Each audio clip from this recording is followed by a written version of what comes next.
놀라운 은혜가 여러분 심령 안에 충만하시기를 간절히 기원합니다. 6.25 한국 전쟁이 치열하였을 때 있었던 일입니다. 지리산 부건 마을에 공비들이 몰려와서 그 마을 사람들을 아주 많이 괴롭게 하였습니다. 특별히 기독교 신자들을 잡아서 매질을 하고 아주 어려움을 많이 주었다고 합니다.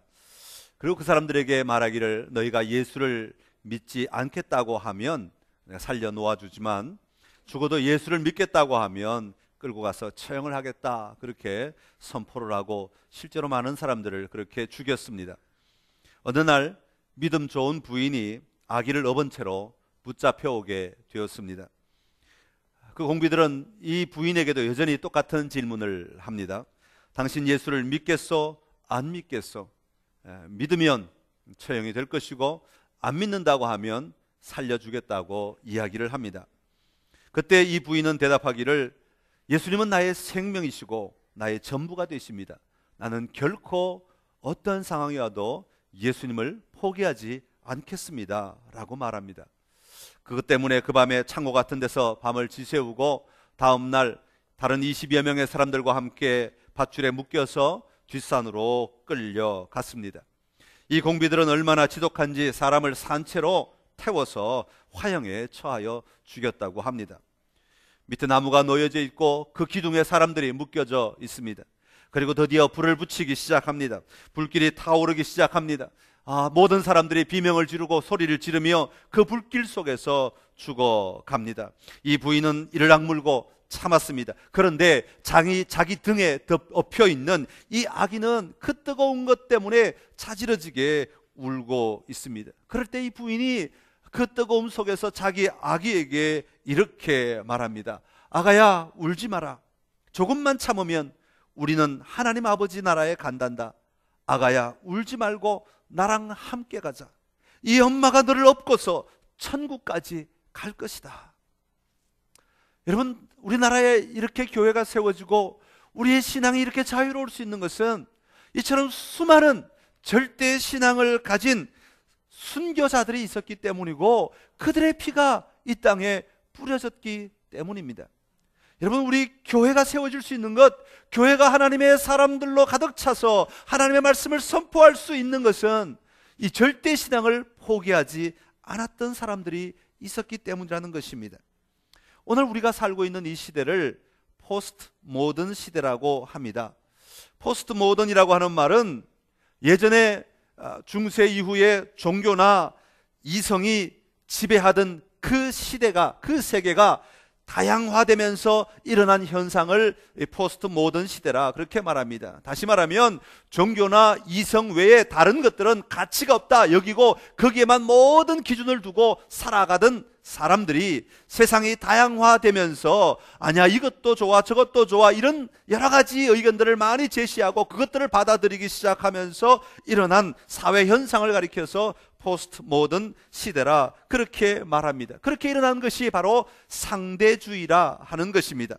이 상대 절대 영역이 자꾸 사라지게 되면서 절대적인 영역의 가치들이 자꾸 희석이 되면서 상대적인 것들이 더 가치를 두게 되었다 하는 그런 이야기입니다. 이처럼 일어난 상대주의는 우리로 하여금 진리를 발견할 수 있게 하던 절대적 객관적 관점이 없다 그렇게 보는 견해라고 말할 수 있습니다. 너만 진리냐? 이것도 진리다. 그것만 진리냐? 아니요, 여기도 진리가 있다.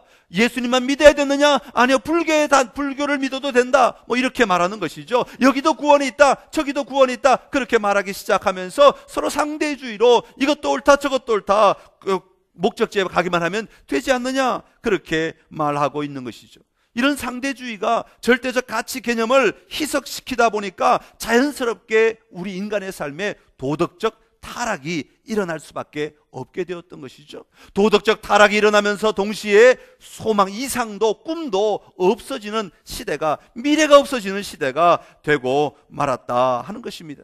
그래서 요즘 우리나라의 이 동성연애 문제가 굉장히 심각해져 가고 있는데, 예전에는 정말 말도 꺼낼 수 없었던 이야기들이 이제는 밖으로 노출되고, 이것도 존중해야 된다, 저것도 존중해야 된다, 이것도 가치 있는 것이다, 이것도 의미 있는 것이다 라고 말하면서 그것들을 자꾸 부각시킴으로 말미암아 그렇게 다 인정하고 살아가야 하는 시대를 맞이하게 되었다 하는 것이죠. 이게 오늘 우리가 살고 있는 포스트 모던 시대의 상대주의에 빠지게 된 현상임을 우리는 너무나 잘 알고 있습니다. 사상이 자유롭게 되면서, 이런 사상이 점점 퍼져나가면서 인간의 인생의 의미가 희석되기 시작합니다. 왜 살아야 하는지, 우리의 진정한 소망이 무엇인지, 이것들이 점점 없어지면서 인간은 더 행복하고 내 것을 주장함으로 말미암아 더 자유를 누리고 더 의미를 누리는 삶을 살 것 같지만, 오히려 인간은 소망이 없어짐으로 절망 가운데 마침내는 빠질 수밖에 없는 삶이 되어간다는 것이죠. 여러분, 성경은요, 이런 상대주의를 우리에게 말하지 않습니다. 성경은 아주 절대적인 이야기를 우리에게 언제나 던지고 있습니다. 성경은 끊임없이 우리의 가치와 삶의 핵심이 바로 여호와 하나님이셔야 한다, 그 외에는 다른 해답이 없다라고 아주 분명하게 말씀하고 있습니다. 절대자 인식이 회복되어야 우리가 살아갈 수 있다고 성경은 말씀하고 있는 것이죠. 나 외 다른 신을 섬기지 마라, 우상을 만들지 말라, 내 이름을 망령되이 일컫지 말라, 이게 하나님의 외치심이었던 것입니다. 그 외침은 구약 성경에만 있는 것이 아닙니다. 창세기에만 있고 레위기에만 있는 것이 아닙니다. 오늘 이 시대에도 여전히 울려 퍼지고 있는 하나님의 절대 음성인 것입니다. 신명기 4장 39절의 말씀인, 우리 같이 한번 읽겠습니다. 신명기 4장 39절 시작. 그런즉 너는 오늘 위로 하늘에나 아래로 땅에 오직 여호와는 하나님이시요 다른 신이 없는 줄을 알아 명심하. 아멘. 이것이 우리가 날마다 고백해야 할 신앙의 근본 틀입니다. 상대주의가 나를 자유하게 할 것 같고, 그것이 사람을 존중하니까 정의인 것 같지만, 그러나 그것이 퍼지면 퍼질수록 여호와 하나님이 더 필요한 시대가 되어갈 수밖에 없다는 것을 우리는 반드시 기억해야 합니다. 교회 안에도 상대주의적 가치가 일어나기 시작하면 교회는 하나님의 뜻을 품지 못하고 세상적인 타락이 일어나게 되는 거예요.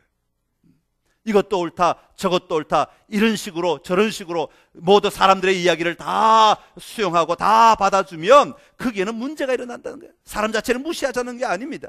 절대자 하나님을 떠나서는 우리가 해답을 찾을 수 없다고 하는 것입니다. 복음으로 산다고 하는 것은 이런 상대주의적 삶에서 절대적 신앙으로 그 변화의 삶을 우리가 누리기 시작하는 것, 이것이 복음으로 사는 삶의 진정한 모습인 것이죠. 그렇다면 우리가 어떻게 그 변화를 누릴 수 있겠는가 하는 것입니다. 오늘 베드로의 설교를 통해서 함께 그 해답을 몇 가지 찾아보려고 합니다.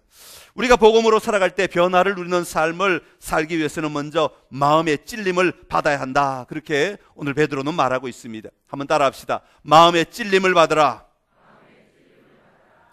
파푸아 뉴기니아, 인도네시아 저 밑쪽으로 가면 호주 위쪽에 보면 파푸아 뉴기니아라고 하는 그 나라가 있습니다. 섬 끝에 붙어 있는 나라인데, 그곳에 선교하시는 문성 선교사님이라고 계십니다.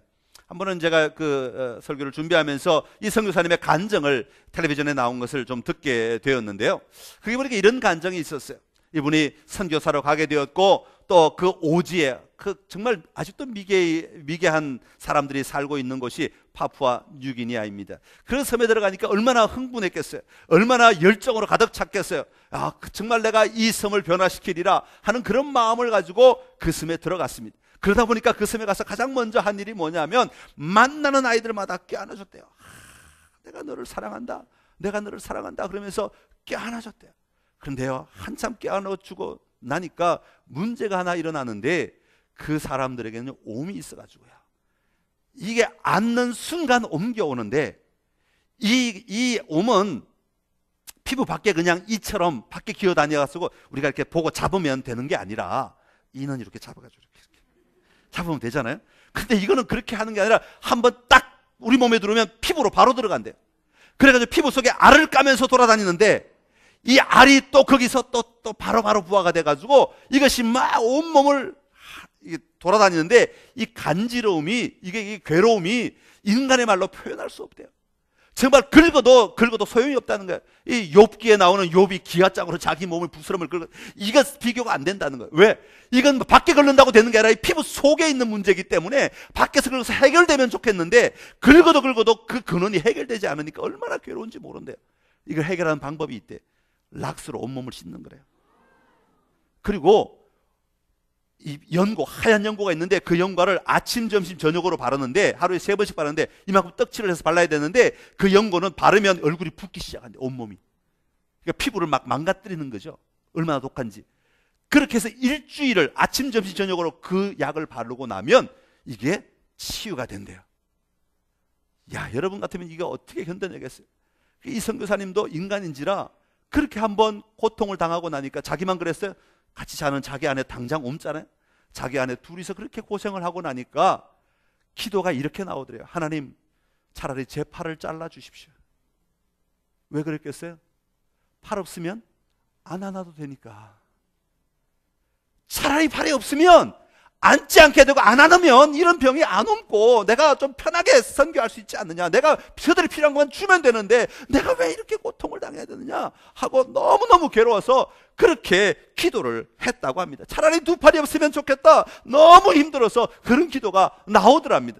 그런데 그 기도를 하고 그 밤에 성경을 펼쳐서 읽는데 성경에 이렇게 기록되어 있더랍니다. 마태복음 5장 46절의 말씀인데 너희가 너희를 사랑하는 자를 사랑하면 무슨 상이 있으리요? 세리도 이같이 아니하느냐. 야, 그 말씀을 읽는 순간에 이 마음이 얼마나 괴로운지 고통스러운지 하나님이 내 심정을 아시고 내가 받아야 할 그 말씀을 들려주셔서 그 찔림이 얼마나 강한지 그 자리에서 무릎을 꿇고 눈물로 회개했다는 것입니다. 하나님 잘못했습니다. 하나님 잘못했습니다. 하나님이 이것 감당하라고 이곳에 보내주셨는데 내가 그것 피하고 내 방식대로만 내가 좋은 대로만 하나님의 일을 하겠다고 한 이 죄인을 용서해달라고 자기의 의로만 가득 찬 내 모습을 바라보면서 내가 원하는 대로만 하겠다고 하는 내 사고방식을 그 사고방식을 바라보면서 하나님 앞에 하나님 잘못했습니다라고 용서를 구하지 않을 수가 없었다고 하는 것이에요. 여러분 그렇습니다. 우리가 말씀을 듣거나 읽을 때에 그 말씀이 내 심령에 박힐 때가 있습니다. 그때 하나님의 사람은 그 말씀이 오늘 나에게 하나님이 지금 하고 계시는 말씀이라는 사실을 받아들여야 합니다.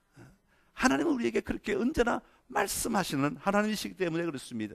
그런데 그 말씀이 우리를 찔러 쪼갠다고 말씀하고 있지 않습니까? 히브리서 4장 12절의 말씀인데요. 우리 한번 같이 읽겠습니다. 하나님의 말씀은 살아있고 활력이 있어 좌우에 날선 어떤 검보다도 예리하여 혼과 영과 및 관절과 골수를 찔러 쪼개기까지 하며 또 마음의 생각과 뜻을 판단하나니. 아멘. 하나님의 말씀은 죽은 말씀 글자가 아니라 하나님의 말씀은 살아있다는 거예요. 하나님의 말씀은 살아있기 때문에 살아있는 것은 움직인다는 것이죠.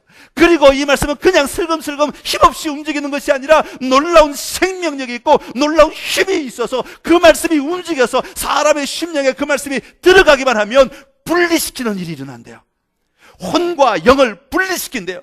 내가 세상적으로 인간적으로 생각하는 그 생각들을 분리시켜서 하나님이 원하시는 생각이 무엇인지 인간이 생각하는 것이 무엇인지를 분리시켜서 내가 봐야 될 것을 보게 한다는 것이죠. 그것뿐이 아닙니다. 양날을 가진 칼보다 날카로워서 관절과 골수를 찔러 쪼개는 일까지 일어난대요. 우리가 관절과 골수 속에 숨겨져 있는 그 감초뼈 속에 감추어진 생각까지도 하나님의 말씀이 들어가면 다 드러난다는 거예요. 나는 겉으로는 아닌 척하고 살아가지만 내 속에 내 속 깊은 곳에 생각하고 있는 그 생각들, 내 속 깊은 곳에 품고 있는 그 마음들, 내 속 깊은 곳에 가지고 있었던 그 계획들, 하나님은 그 말씀이 들어가면 그것들을 다 찔러 쪼개갖고 드러내게 하신다라고 합니다. 그래서 내가 미처 발견하지 못했던 내 모습을 보게 하는 놀라운 능력이 말씀 안에 있다라고 하는 것이죠. 그런데 사람들이요, 문제는 찔러 쪼갠다고 할 때 내가 그 말씀을 자꾸 쪼개려고 하니까 우리가 그 말씀을 받아들이지 못한다는 거예요. 하나님의 사람은 내가 그 말씀을 찔러 쪼개는 데 의미를 두는 것이 아니라 그 살아있는 말씀이 내 안에 들어와 나를 찔러 쪼개도록 나를 내어드리는 삶을 살아야 하는 것입니다. 그래야 말씀이 내 안에서 분리를 시키는 것이죠. 내 안에 있는 잘못된 것들을 분리시켜서 끄집어내는 것이죠. 그래야 하나님의 뜻과 하나님의 의도와 하나님의 생각과 하나님의 방향들을 우리가 볼 수 있고 그것들을 붙들고 살아가는 자가 되는 것입니다. 이것은 내가 하는 것이 아니라 말씀이 임하시는, 말씀으로 임하시는 하나님이 내 안에 들어오실 때 가능한 것입니다. 그러니까 이것은, 말씀은 단순히 글자가 아니라, 말씀은 그냥 쓰여진 이 책의 종이에 쓰여진 글자가 아니라 살아계신 하나님의 음성이 되는 것입니다. 오늘도 살아 꿈틀거리시는 하나님이 일하시는 것이죠. 그러니까 우리는 말씀을 통해서 정보만 얻는 것이 아니라 말씀을 통해서 내 삶이 변화되도록 나를 내어드리는 자가 되어야 합니다. 그렇게 설교자의 설교를 통해서 어떤 정보만 얻어서는 안 되는 것이죠. 제가 선포하는 하나님의 말씀을 통하여 여러분이 하나님을 만나는 일이 있어야 하는 것이죠. 여러분이 각자 또 묵상하는 것도 마찬가지입니다. 말씀을 읽고 묵상할 때 말씀을 쪼개고 말씀을 분석하고 말씀을 해석하고 말씀 연구하는 것에서만 그치면 거기에는 많은 문제가 일어나는 것이죠. 말씀을 분석하는 것에 머물지 마시고 그 말씀이 내 안에 들어와서 나를 찔러 쪼개도록 나를 내어드리고 그 자리에서 하나님을 만나는, 그 말씀 때문에 하나님을 만나는 일이 일어나야 그 말씀이 살아있는 말씀이 되는 것입니다. 그러게 묵상은 말씀 연구하는 시간이 묵상이 아니라 그 말씀을 읽고 그 말씀이 내 안에 들어오도록 나를 내어드리고 내 안에 들어온 말씀이 나로 하여금 하나님을 만나게 해주는 그 놀라운 사건이 바로 진정한 묵상의 시간이 되는 것입니다. 오늘 본문 37절에 베드로가 설교할 때 그곳에 있는 사람들의 마음이 찔렸다. 이 말을 듣고 마음에 찔렸다. 그렇게 말합니다. 여기서 이 말을 듣고 라고 하는 말은 베드로가 설교를 했다는 거예요. 설교를 할 때 뭔가 유창하게 해석을 많이 한 것이 아닙니다. 베드로의 설교는 아주 단순합니다. 그냥 성경을 그대로 옮겨놓은 것과 같을 정도로 단순해요. 요엘서 2장의 이야기, 시편 16편의 이야기, 110편의 이야기들을 그대로 갖다가 그대로 읽어주고 그대로 선포하였습니다. 그랬더니요, 그 말씀을 듣는 사람들이 그 말씀을 받을 때 하나님의 말씀으로 받아서 그 말씀이 그 속에 들어왔다는 것이에요. 여기서 이 말을 들었다라고 할 때 이 말을 듣는다라고 하는 말은 그 말이 안으로 기어 들어갔다, 그런 의미입니다. 내 안으로 그 말씀이 들어왔다는, 내 안으로 들어왔다는 것입니다. 그래서 그 결과로 자기의 생각이 절대적인 것이 아니었음을 인정하면서 자기가 가지고 있는 것을 버리기 시작했다, 그런 의미가 담겨져 있는 것입니다. 당연히 자기 것을 버리니까 내 삶 속에 절대적인 가치인 하나님을 보기 시작하더라고 하는 것입니다. 여러분, 성경의 말씀은 요리조리 꿰맞추고 단어와 단어를 연결한다고 그 말씀이 살아있는 말씀이 아닙니다. 있는 말씀 그대로를 들어도, 있는 말씀 그대로를 읽어도 그 말씀이 내 안에 들어와, 내 안으로 들어와, 내 심령 안으로 들어와 그 말씀이 나를 변화시키고 나를 쪼개어 하나님을 만날 수 있게 만들어 주어야 하는 것입니다. 사랑하는 성도 여러분, 오늘 이 시간에도 여호와 하나님의 음성이 여러분의 심령 속으로 들어가시기를 간절히 기원합니다. 귀로 듣고 마는 것이 아니라 내 영으로 말씀이 들어와야 돼. 내 심령 안으로 말씀이 들어와서 그 말씀이 나를 찔러 쪼개야 하는 것입니다. 그래서 하나님의 말씀이 단순히 지식이나 내가 가진 상대주의적 사고방식으로 받아들이는 것이 아니라 절대의 진리가 되시는 하나님을 만나는 도구로 그것이 나를 인도해야 하는 것입니다.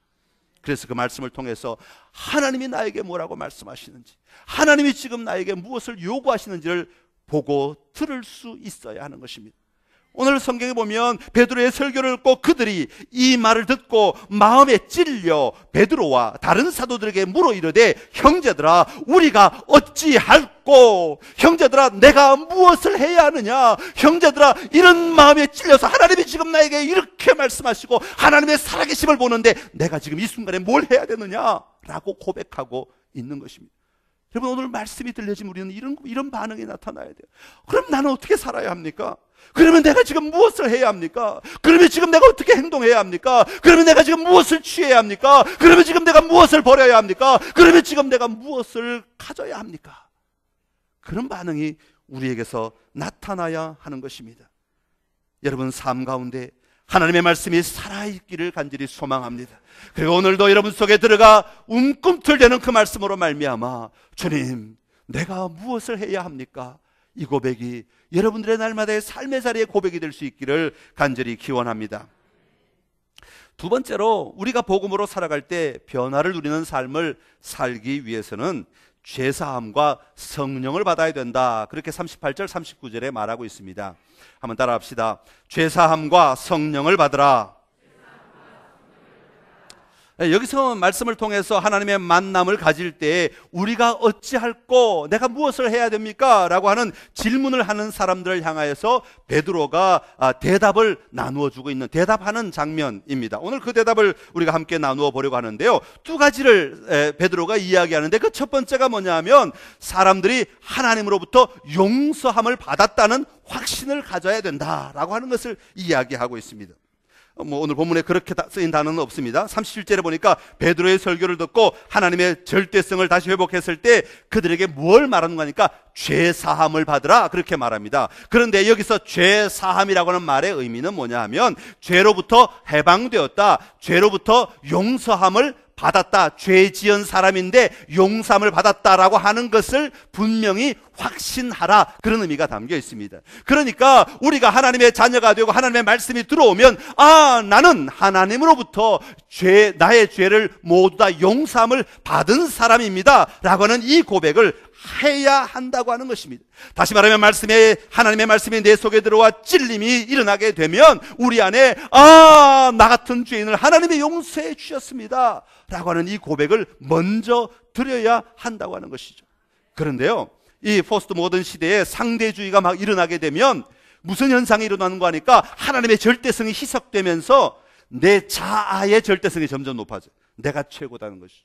내가 더 높다는 것이, 내가 원하는 대로 하고 있다는 것이, 내가 떠오르는 대로, 내가 생각하는 대로 뭐든지 이게 옳으니까, 내가 생각해보니까 이게 옳으니까 내 마음대로 하겠다는 자아 절대성이 높아지게 됩니다. 상대주의가 일어나면. 그러면 그 상대주의가 일어나면 이 자아의 절대성이 높아지면 무슨 현상이 일어나는 거니까 내가 누구로부터 용서함을 받아? 그럴 일이 없어요. 용서의 개념이 희석된다는 거예요. 하나님이 나를 용서하고 말고가 뭐 있어? 내가 잘하면 되지. 내가 이렇게 사는데, 법 없이도 살 수 있는데 하나님의 용서가 무슨 필요 있어? 내가 이거 제대로 하면 되지, 내가 거짓말 안 하면 되지, 내가 남을 속이지 않으면 되지, 하나님의 용서가 무슨 소리야? 내가 무슨 그렇게 큰 죄를 지었다고? 라고 하는 마음으로 바뀌게 된다는 거예요. 그래서 용서가 희석이 되게 돼요. 하나님을 떠나게 되면 하나님의 절대적인 용서의 그 아름다움이 사라지게 된다고 하는 것입니다. 그러다 보면 하나님께서 우리에게 요구하시는 것 자체를 가치 있게 여기지 않고 중요시 여기지 않게 되는 거예요. 하나님이 말씀하셔도 그건 뭐 성경에 쓰여 있으니까 그냥 말씀이니까 알아들었어요. 그리고 난 따로 행동해. 말씀이 하지 마라 그러면 안 해야 되는 것이 정당한 반응인데 상관없어요. 말씀은 그래서 난 내 마음대로 살겠어요. 이게 자연스러워진다는 것이죠. 이게 상대주의에 빠지게 되면 가지게 되는 연약함 가운데 하나이지요. 여러분, 성경은요 끊임없이 우리에게 이렇게 말합니다. 내가 거룩하니 너희도 거룩하라. 창세기부터 요한계시록까지 우리 하나님은 끊임없이 우리에게 요구하시는 것은 우리가 거룩한 삶을 살려고 몸부림치지 않으면 안 된다고 하는 것입니다. 그 거룩한 삶이라고 하는 것은 도덕적인 거룩함을 말하는 것이 아니라 하나님 앞에서, 절대자이신 하나님 앞에서 언제나 서서 그 하나님을 대면하고 바라보며 그 하나님 앞에서 떨어짐 없이 살아가는 삶을 사는 것을 이야기하는 것이죠. 그럴 때 거기에 하나님이 나를 용서해 주셨다는 그 감격과 기쁨으로 살아갈 수 있게 되는 것입니다.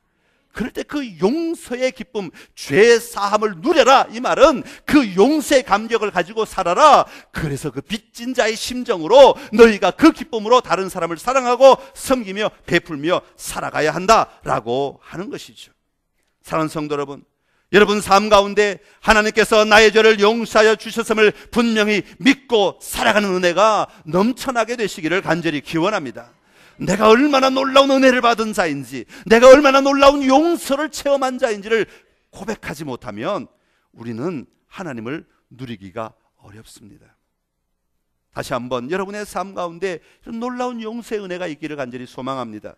그런데 오늘 베드로는 그 본문 가운데서 그 죄 사함을 받는 방법을 본문 그 앞 38절에 이렇게 제시하고 있습니다. 우리 38절 한번 같이 읽겠습니다. 베드로가 이르되 너희가 회개하여 각각 예수 그리스도의 이름으로 세례를 받고 죄 사함을 받으라. 그리하면 성령의 선물을 받으리니. 아멘. 자, 여기서 죄가 용서함을 받았다는 것을 확신하며 살기 위해서는 두 가지를 해야 된다고 말했어요. 첫 번째는 회개하라 하는 것이죠. 회개는 뭐예요? 내가 중심이 되어 내가 가지고 있던 생각, 태도, 삶이 잘못되었음을 인정하고 돌아서서 하나님을 바라보고 하나님의 뜻대로 내가 살겠습니다 라고 하는 것이 회개입니다. 그리고 또 하나는 뭐라고 그랬어요? 세례를 받으라. 회개는 내면적인 고백이고 회개는 내면적인 돌이킴이라고 말한다면 세례는 바깥으로 드러나는 돌이킴이고 고백입니다. 세례를 받음으로 말미암아 내가 선포하고 내가 이렇게 살겠습니다 고백하고 헌신하며 결단하는 시간을 말하죠. 또 나아가 물로 세례를 받음으로 말미암아 내 죄가 씻어졌음을 겉으로 표현하고 드러내는 행위를 이야기합니다. 이게 내면적으로나 밖으로나 하나님을 향하여 돌아서서 하나님의 자녀임을 선포하며 살아갈 때에 죄 사함을 누릴 수 있다 그 말입니다. 내가 죄로부터 용서함을 받았음을 누릴 수 있다라고 하는 것입니다. 그리고 또 하나, 오늘 하나님의 절대성을 회복하기 위해서는 우리가 어찌할까 하는 자들에게 베드로는 두 번째 뭘 말하는 거니까 성령을 선물로 받으라 그렇게 말합니다. 38절 뒤에 보면 죄 사함을 받으라 그리하면 성령의 선물을 받으리니 그랬어요. 근데 여기 그리하면이란 말은 결과를 얘기하잖아요. 그죠? 앞에 뭘 했으니까 그러면 이렇게 된다. 근데 원어에는 이 그리하면이 아니라 그리고라는 뜻입니다. 죄 사함을 받으라 그리고 성령을 받으라. 다시 말하면 죄 사함을, 죄 용서함을 확신하는 것과 그리고 성령을 받는 것이 동시에 일어나는 일이다 라고 하는 것이죠. 우리가 죄의 용서함을 확신하면 성령이 임하는 것이 아니라 우리가 하나님 앞에 돌아서면 그 즉시 하나님께서 성령도 보내주시고 죄의 용서함도 누리게 하신다라고 하는 이 두 가지가 동시에 일어나는 사건임을 우리에게 말해주고 있는 것입니다. 그리고 성령의 선물은 무엇입니까? 은사, 특별한 방언 이런 것을 말하는 것은 아닙니다. 그것은 두 번째 문제입니다. 성령의 세례를 받는 것이고 성령으로 충만해지는 것이고 성령의 권능이 임하는 것이고 내 안에 성령이 거주하시는 것을 말하는 것이죠. 그래서 내 안에 성령께서 나와 함께 동행하시며 내 안에서 말씀하시고 일하시고 인정하게 하시고 고백하게 하시고 살아갈 힘을 주시는 것을 말하죠. 내 힘이 아니라 내 뜻이 아니라 성령의 강건하심으로 바꾸어지도록 도와주시는 분이신 것을 알 수가 있습니다. 사랑하는 성도 여러분, 여러분의 삶 가운데 다시 한번 절대자이신 여호와 하나님 앞에 다시 서서 죄사함과, 다시 말하면 내가 죄로부터 용서함을 받은 사람이라는 사실과 성령이 내 안에 임하였음을 고백하는 그 아름다운 고백이 여러분의 삶에 있기를 간절히 기원합니다. 그리고 마지막으로 우리가 복음으로 살아갈 때 변화를 누리는 삶을 살기 위해서는 베드로는 구원을 받으라 그렇게 우리에게 외치고 있습니다. 한번 따라합시다. 구원을 받으라. 구원을 받으란 말은 그 앞에 건 다 소용이 없고 이제 구원의 자리에 들어가야 되느냐 그런 의미가 아닙니다. 구원을 받으라라고 하는 말은 좀 다른 의미입니다. 여기 성경에 보니까 40절에 너희가 이 패역한 세대에서 구원을 받으라 그렇게 말합니다. 세대에서라고 하는 말은 분리를 말하는 거예요. 어디 테두리에서 밖으로 옮겨라 하는 말입니다. 그러니까 패역한 세대들이 살고 있는 여기서 그냥 머물러 있지 말고 여기서 완전히 분리하여 밖으로 옮겨라. 이것이 구원을 받으라 라고 하는 말입니다. 너희 스스로가 그 구원의 자리를 누려라. 구원의 자리로 발걸음을 옮겨라 라고 하는 것입니다. 여러분, 이 패역한 세대라고 하는 말의 의미는 뭐냐 하면 그 당시에 하나님을 인정하지 않은, 예수 그리스도를 인정하지 않은 불의한 그 이스라엘 백성들을 이야기하는 것이기도 합니다만은 다른 의미로 무슨 뜻이 있냐면 목수가 나무로 뭔가를 만들려고 할 때 나무가 그래도 바퀴 울퉁불퉁해도 그래도 뭔가 가운데 틀은 고다야 깎아낼 거 깎아내고 나머지 고든 나무를 쓰지 않겠습니까? 그런데 이 나무가 워낙 울퉁불퉁하고 못 쓰게 될 나무야. 아무리 깎아도 고든 나무가 나오지 않아. 그러니까 이것은 도저히 목수가 볼 때는 쓸모없는 나무, 가치가 없어서 버릴 수밖에 없는 상태, 이것을 패역한 상태라고 얘기합니다. 그러니까 너희가 아무짝에도 하나님 앞에서는 전혀 가치가 없고 하나님 앞에서 아무짝에도 쓸모없는 그 상태에 머물러 있지 말고 거기서 분리하여 나와라. 그것이 구원을 받으란 말이에요. 거기서 나와서 너희가 의지적으로 하나님의 뜻을 이루는 삶을 살아가기 위해 너희의 삶을 드려야 한다라고 하는 것입니다. 지옥으로 던져져 불살라질 수밖에 없는 아궁이에 넣어서 태워질 수밖에 없는 그 자리에 함께 있지 말고 거기서 분리되어 나와서 하나님이 원하시는 절대 주권 앞에 서는 삶을 살라고 말씀하고 있습니다. 그래서 41절에 보면 그 말을 받은 사람들, 다시 말하면 분리되어 나오겠다고 결단한 사람들, 그 속에 머물러 있지 않고 내가 떨어져서 나와서 내가 정말 하나님 앞에서만 살겠습니다라고 말하는 사람들은 세례를 받음에 이날의 신도의 수가 3,000이나 더하더라. 그런 놀라운 역사가 일어나게 되었다고 하는 것입니다. 하나님이 놀라운 역사를 주심으로 하나님의 백성이 되었다고 하는 것이죠. 사랑하는 성도 여러분, 하나님은 여러분을 여전히 사랑하고 계십니다. 비록 여러분이 고통 가운데 있고, 비록 여러분이 갈등 가운데 있고, 비록 여러분이 아픔 가운데 있고 어려움 가운데 있다 할지라도 우리 하나님은 여러분을 포기하지 않으셨습니다. 여전히 사랑하고 계십니다. 그 사랑을 절대로 의심하지 마시기 바랍니다. 절대자이신 여호와 하나님 앞에서 다시 한번 그 사랑을 고백하며 나아가는 은혜가 있기를 간절히 기원합니다. 그럴 때 말씀이 들려지는 거예요. 말씀이 내 마음에 들어와 찌르게 됩니다. 그리고 그 말씀이 나에게 하시는 말씀인 줄로 알고 받을 때에 놀라운 은혜가 내 삶 가운데 임하게 될 것입니다. 그리고 더 나아가 죄사함과 성령의 일하심을 믿고 나아가야 됩니다. 하나님이 나를 용서하여 주셨음을 분명히 고백하며 인정하며, 그리고 오늘도 성령님이 나와 함께 하셔서 나를 도우시고 계신다는 사실을 고백하며 나아가는 삶이 되어야 합니다. 그리고 그 자리에서 머물러 있는 자가 아니라 패역한 사람들 사이에서 나와서 구원을 누리는 자가 되어야 합니다. 오늘 이것이 복음으로 살아가는 사람들의 변화의 모습입니다. 오늘 이 변화의 모습이 여러분 모두의 자리에 충만하시기를 간절히 기원합니다. 기도하겠습니다. 참 좋으신 우리 하나님 아버지, 은혜를 감사합니다. 우리가 복음으로 산다고 말하지만 그 변화의 삶을 살지 못하고 여전히 같은 모습으로 머물러 있을 때가 얼마나 많이 있는지 모릅니다. 오늘 베드로를 통하여 주신 이 말씀을 통하여 다시 한번 우리가 변화의 삶의 자리가 무엇인지를 보게 하시니 감사합니다. 하나님, 그리스도인으로서 예수님을 믿는 자로서 분명한 변화의 삶을 날마다 살아가는 은혜가 우리에게 충만하게 하여 주시옵소서. 그리하여 그 삶을 통해 하나님을 기쁘시게 할 뿐 아니라 더 하나님 앞에 온전히 서게 하시고 세상 가운데서 하나님의 일들을 구분하여 낼 수 있는 은혜가 있게 하여 주시옵소서. 예수님의 이름으로 기도드리옵나이다. 아멘.